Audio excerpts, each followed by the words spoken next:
नमस्कार, आप सभी का स्वागत है टॉप अपडेट में। मैं हूं आपके साथ शालिनी राणा। शुरुआत करेंगे टॉप अपडेट की।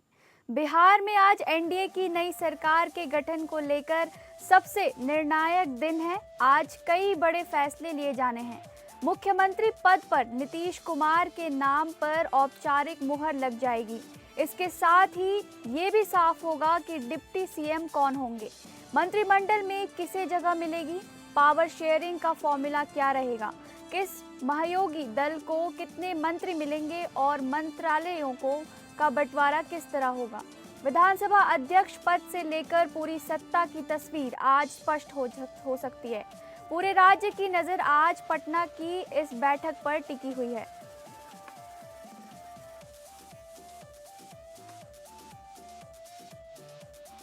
मुख्यमंत्री नीतीश कुमार ने गांधी मैदान पहुंचकर नई सरकार के शपथ ग्रहण समारोह की तैयारियों का निरीक्षण लिया। नई सरकार का शपथ ग्रहण समारोह 20 नवंबर यानी कि कल प्रस्तावित है। निरीक्षण के क्रम में मुख्यमंत्री ने मंच पर अतिथियों के बैठने की व्यवस्था एवं अन्य उपलब्ध कराई जा रही सुविधाओं के संबंध में अधिकारियों से विस्तृत जानकारी ली। अधिकारियों ने शपथ ग्रहण समारोह में अति विशिष्ट व्यक्तियों, निर्वाचित विधायकों, वरिष्ठ नेताओं एवं बड़ी संख्या में पहुंचने वाले आगंतुकों के बैठने की व्यवस्था, सुरक्षा एवं अन्य उपलब्ध कराई जाने वाली आवश्यक सुविधाओं के बारे में भी मुख्यमंत्री को अवगत कराया। इस अवसर पर उप मुख्यमंत्री सम्राट चौधरी, मंत्री विजय कुमार चौधरी, मंत्री नितिन नवीन, मंत्री संजय सराबगी, मुख्यमंत्री के प्रधान सचिव दीपक कुमार, मुख्य सचिव प्रत्यय अमृत, पुलिस महानिदेशक विनय कुमार सहित अन्य वरीय अधिकारी उपस्थित थे।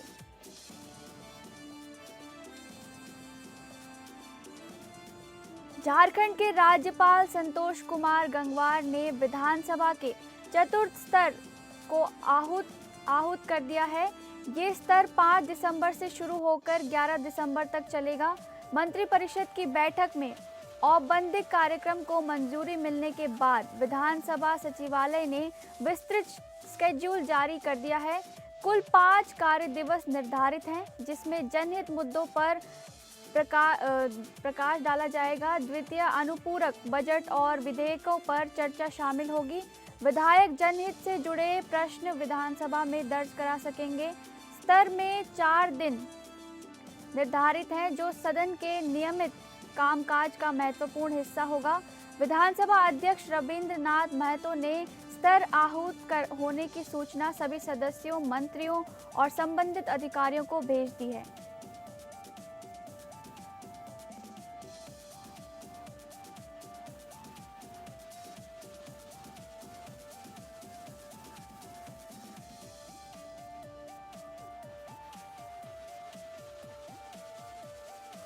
सहरसा दौरे पर पहुंचे पूर्णिया सांसद पप्पू यादव ने मुख्यमंत्री नीतीश कुमार से देश को बचा लेने का आग्रह करते हुए उनसे प्रधानमंत्री पद पर आसीन होने की नसीहत दी है और बगैर कोई शर्त के बिहार के मुख्यमंत्री के बेटे निशांत के नेतृत्व में चिराग पासवान या तेजस्वी यादव को मुख्यमंत्री बनाने का आग्रह किया है। उन्होंने भारतीय जनता पार्टी पर आरोप लगाते हुए कहा कि अगर मुख्यमंत्री नीतीश कुमार अभी भी नहीं संभले तो आने वाले 6 महीने तक भारतीय जनता पार्टी जेडीयू समेत सभी पार्टियों को तोड़ देगी। हम नीतीश जी को धन्यवाद देते हैं कि कल उन्होंने अपना इस्तीफा नहीं सौंपा। उन्होंने बीजेपी की चाल को अच्छे तरीके से समझ लिया है। समय रहते हुए नीतीश जी समझ गए, नहीं तो उनके पार्टी की सीट भी गायब हो जाती।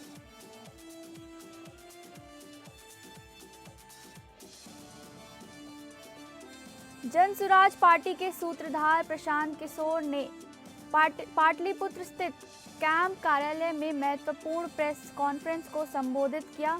उन्होंने बिहार विधानसभा चुनाव में जनसुराज पार्टी को मिली हार की जिम्मेदारी खुद पर ली। कहा कि हम लोग व्यवस्था परिवर्तन नहीं कर सके, हमारी सोच में कुछ गलती हुई होगी। ये जिम्मेदारी मेरी है और मैं खुद इसे स्वीकार करता हूँ। जीतने वालों को बधाई देते हैं। हमारे लिए ये आत्मचिंतन का समय है। जिन लोगों की अपेक्षाओं पर खरा नहीं उतर सके, उनसे क्षमा मांगते हैं। साथ ही 20 तारीख को भीतिहरवा आश्रम में एक दिन का सामूहिक उपवास रखेंगे। साथ ही कहा कि चुनाव में हमें वोट नहीं मिला, लेकिन वोट नहीं मिलना गुनाह नहीं है। हमने कुछ गुनाह नहीं किया है। बिहार में जहां सिर्फ जाति धर्म की राजनीति होती है, वहां हमने मुद्दों की राजनीति की है। इस बार भी जो ऐसा करके जीते हैं, अब उन्हें हिसाब देना ही होगा।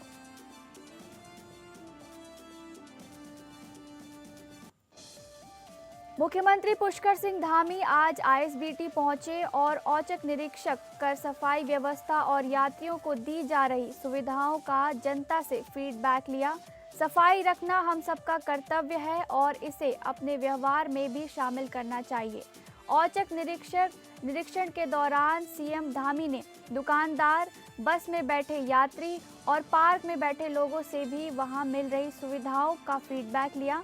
इस दौरान मुख्यमंत्री पुष्कर सिंह धामी ने अधिकारियों को दिशा निर्देश भी दिए। मुख्यमंत्री पुष्कर सिंह धामी ने आईएसबीटी में औचक निरीक्षण के दौरान झाड़ू लगाकर सफाई व्यवस्था का संदेश भी दिया। मसूरी देहरादून विकास प्राधिकरण के उपाध्यक्ष बंशीधर तिवारी ने कहा कि मुख्यमंत्री का ये संदेश सभी लोगों के लिए प्रेरणा स्रोत है।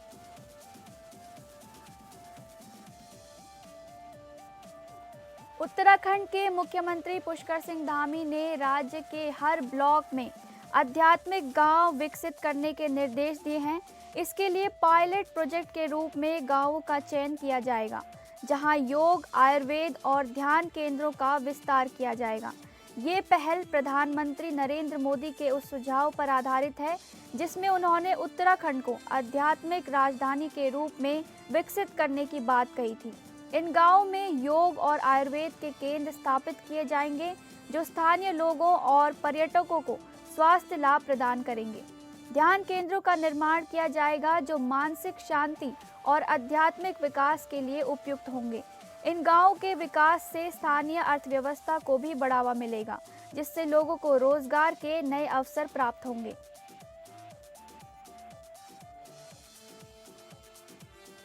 उत्तराखंड में शीतकालीन चारधाम यात्रा 24 अक्टूबर 2025 से शुरू हो गई है।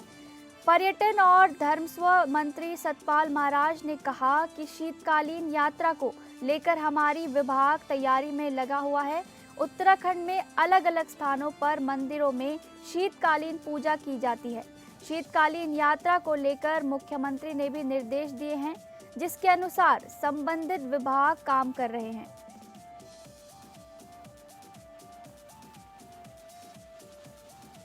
लंबे समय के इंतजार के बाद हाईकमान द्वारा प्रदेश कांग्रेस को नए अध्यक्ष सहित 27 जिलों के अध्यक्षों के नाम घोषित कर दिए गए हैं।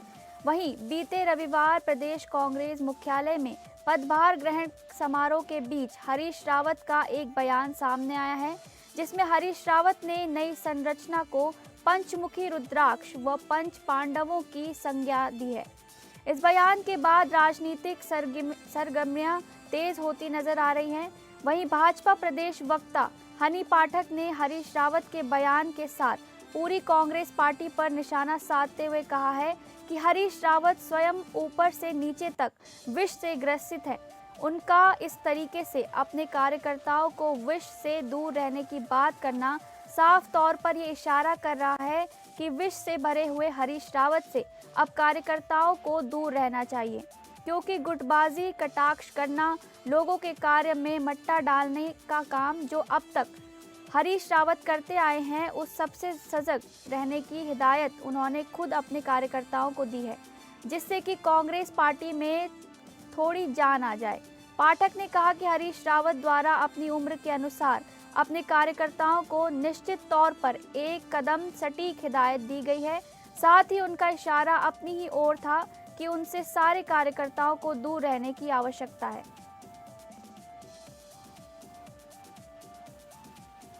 – 2025 बिहार विधानसभा चुनाव में एनडीए ने बहुमत हासिल की है। एग्जिट पोल द्वारा भी अनुमानित किया गया कि इस चुनाव के दौरान महिलाओं का विशेष समर्थन मिला है। वहीं प्रदेश भाजपा के महामंत्री कुंदन परिहार का कहना है कि केंद्र से लेकर राज्यों में उपस्थित भाजपा सरकार द्वारा महिलाओं के हित में अनेकों कार्य किए गए हैं।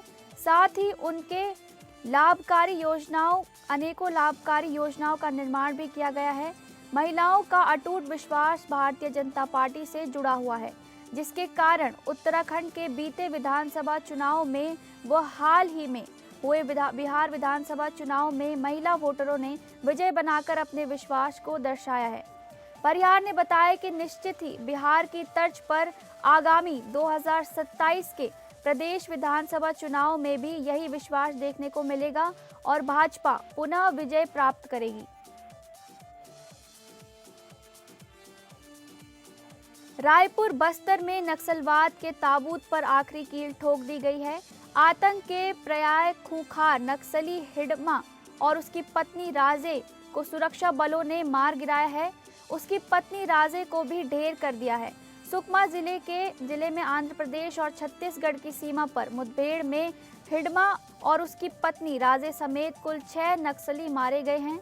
देश के कई नक्सल प्रभावित राज्यों में मोस्ट वांटेड नक्सली हिडमा का मारा जाना नक्सलवाद के खिलाफ लड़ाई में सुरक्षा बलों की बड़ी जीत है।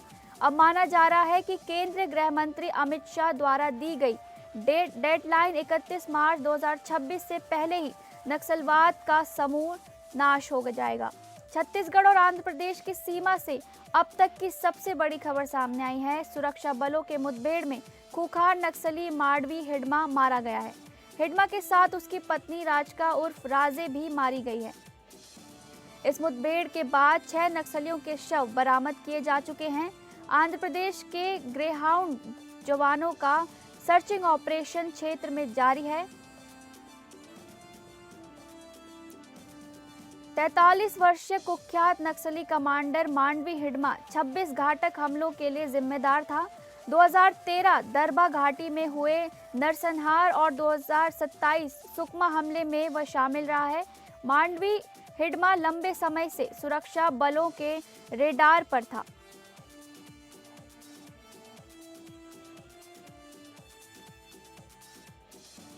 किशनगंज शहर में एक बार फिर चिटफंड कंपनी की बड़ी ठगी का मामला सामने आया है।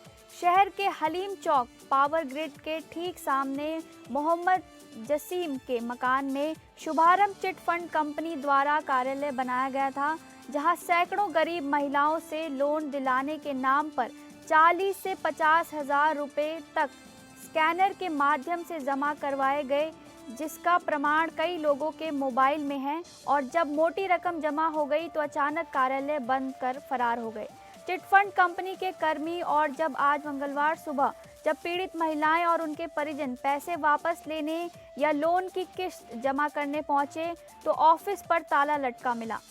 इसके बाद गुस्साए लोगों ने जमकर हंगामा किया और पत्थरबाजी की और गुस्साए लोगों ने किशनगंज बहादुरगंज मुख्य मार्ग को कुछ देर के लिए जाम कर दिया।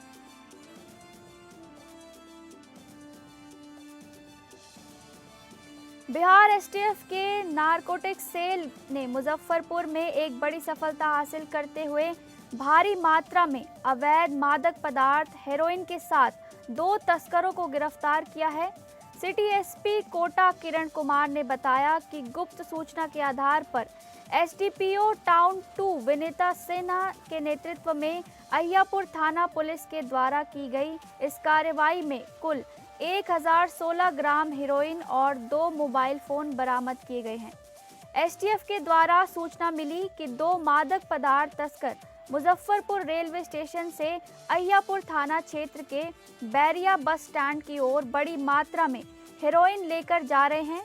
सूचना मिलते ही एसडीपीओ टाउन 2 विनीता सिन्हा के नेतृत्व में एक विशेष टीम का गठन किया गया। इस टीम में अहियापुर थाना पुलिस को भी शामिल किया गया।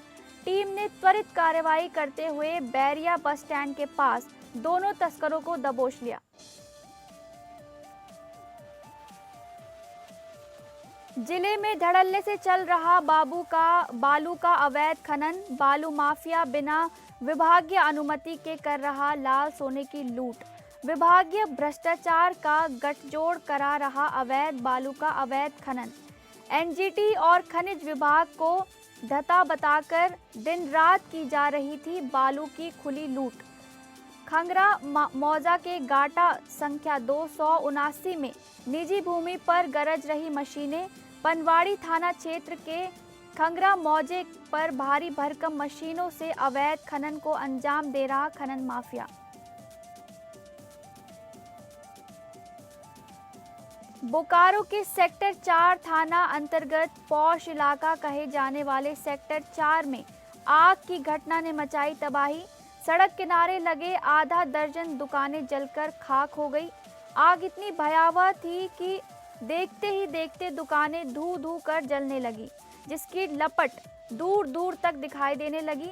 आग के जद में आई गैस रिफिल की दुकान, सैलून, कार एक्सेसरीज, गाड़ियों की नंबर प्लेट की दुकान तथा गुमटी नुमा दुकानें पूरी तरह से जलकर खाक हो गई। मंगलवार की देर शाम 8:30 बजे घटी इस घटना से अफरा तफरी मच गई। वहीं सूचना पर पहुंची फायर ब्रिगेड के 3 गाड़ियों ने कड़ी मशक्कत के बाद आग पर काबू पाया। आग जहां लगी वहां सैकड़ों की संख्या में दुकानें हैं और सभी एक दूसरे से सटी हुई हैं। अगर समय पर आग पर काबू नहीं पाया जाता तो आग लगने की ये घटना और भी भयावह होती। आग जब लगी उस समय सभी दुकानें रोज की तरह खुली हुई थी और आग इतनी तेजी से फैल गई कि लोगों को अपना सामान बचाने का मौका भी नहीं मिला। हालांकि एक अच्छी बात रही कि इस अगलगी में किसी की जान माल की हानि नहीं हुई।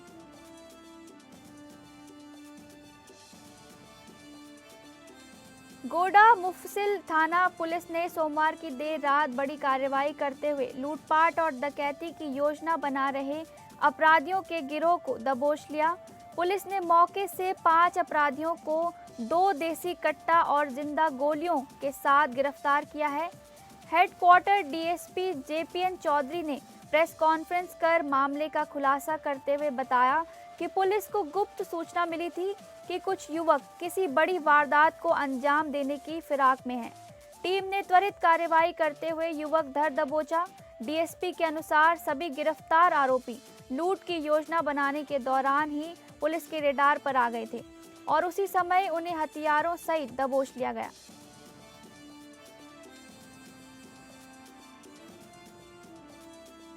महाराष्ट्र में अंबरनाथ के जावसई इलाके में एक युवक पर 8 लोगों की टोली ने तलवार और कोयते जैसे धारदार हथियारों से जानलेवा हमला किया।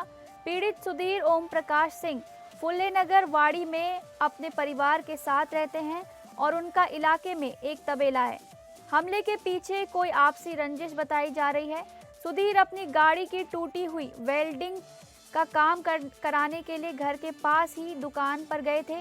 तभी अचानक मोटरसाइकिल पर सवार 9 युवक आए और उन्होंने सुधीर पर जानलेवा हमला कर दिया। हमलावरों के पास तलवार, कोयता जैसे घातक हथियार थे और उन्होंने मारने के इरादे से पीड़ित पर हमला किया। हमले में सुधीर सिंह की पीठ, हाथों और पैरों पर गंभीर चोटें आई हैं। उन्हें उल्लासनगर के सेंट्रल अस्पताल में भर्ती कराया गया। हमलावरों ने भागते समय पीड़ित की मोटरसाइकिल पर भी वार किए। पूरी घटना पास लगे सीसीटीवी कैमरे में कैद हो गई, जिसमें हमला साफ दिखाई दे रहा है। 13 नवंबर 2025 को तलासरी पुलिस को हाईवे के पास एक महिला का संदिग्ध हालत में शव मिला था। गला दबाकर हत्या की गई होने का अंदेशा था।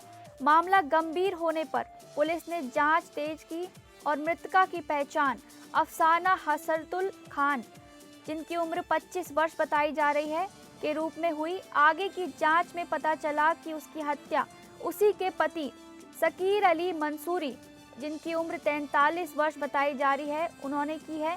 पूछताछ में आरोपी ने बताया कि उसने अनैतिक रिश्तों को लेकर गुस्से में आकर हत्या की। पुलिस ने आरोपी को गिरफ्तार कर आगे की कार्रवाई शुरू कर दी है। ये सफलता पालघर पुलिस की टीम ने मिलकर कड़ी मेहनत और तकनीकी जांच के आधार पर हासिल की। ऑपरेशन सिंदूर में पाकिस्तान को मजा चखाने वाला एक फौजी अपनी ही पत्नी की प्रताड़ना से दुखी हो गया है। फौजी ने ग्वालियर पुलिस से अपनी पत्नी से बचने की गुहार लगाई है। फौजी का आरोप है कि उसकी पत्नी जीजा से सेट है और अब उसे डर है कि कहीं उसका हश्र इंदौर के राजा रघुवंशी कांड की तरह न हो जाए। पुलिस ने फौजी की शिकायत पर मामले की जांच का भरोसा दिलाया है। ग्वालियर के रहने वाले फौजी ने अपनी पत्नी से बचने की गुहार लगाई है। गोला का मंदिर इलाके में रहने वाला देवेंद्र सिंह राजावत भारतीय फौज का सिपाही है। देवेंद्र ने पुलिस को दिए आवेदन पर बताया कि 25 अप्रैल 2025 को उसकी शादी औरैया जिले में रहने वाली वंदना चौहान के साथ हुई थी। वंदना मुरैना के सरकारी अस्पताल में नर्स के पद पर तैनात है।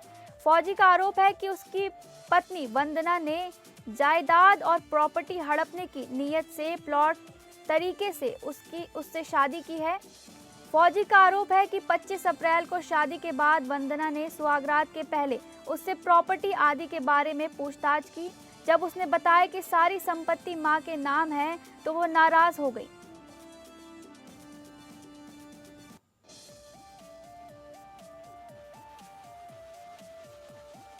दिल्ली एनसीआर में प्रदूषण के मसले पर सुप्रीम कोर्ट आज सुनवाई करेगा। पिछली सुनवाई में कोर्ट ने दिल्ली सरकार से राष्ट्रीय राजधानी क्षेत्र में वायु गुणवत्ता सूचकांक यानी AQI मापने वाले उपकरणों की गुणवत्ता के बारे में हलफनामा दाखिल करने को कहा था। हालांकि कोर्ट ने दिल्ली में सभी निर्माण गतिविधियों पर रोक लगाने की मांग को अस्वीकार कर दिया, लेकिन केंद्र सरकार से कहा था कि सरकार प्रदूषण की समस्या से निपटने के लिए दीर्घकालिक समाधान खोजे। कोर्ट ने केंद्र सरकार से विस्तृत प्लान दाखिल करने को कहा था।